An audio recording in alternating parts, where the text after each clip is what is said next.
না মিত্ৰতা মানে অখিল গগৈৰ অৱস্থাটো এই দধিচি মুনিৰ নিচিনা হৈছে মানে নিজৰ অস্থি বিসৰ্জন দিবলগীয়া হৈছে কেলে মানে তেওঁক কৈছিলে যে নাও পইচাটো তেওঁ ল'ব কিন্তু নাও পইচাটো ৰকিবুল হুছেইনৰ পিতেকে পালে কাৰণ জে পি দাসে কৈছে যে মোৰ দেউতাৰ নাম হৈছে ৰকিবুল হুছেইন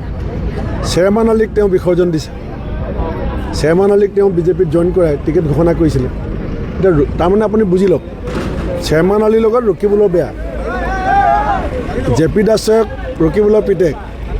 গতিকে এলায়েন্স কি হৈছে কেনেকৈ হৈছে আৰু কেতিয়া এলায়েন্স হৈছে যেতিয়া মই আৰু প্ৰদ্যুৎ বৰদলৈ ওলাই আহিলোঁ তেতিয়া কংগ্ৰেছৰ অৱস্থাটো এনেকুৱা হ'ল এই গুৱাহাটীৰ যিবিলাক ডাঙৰ ডাঙৰ মল আছে শ্বপিং মল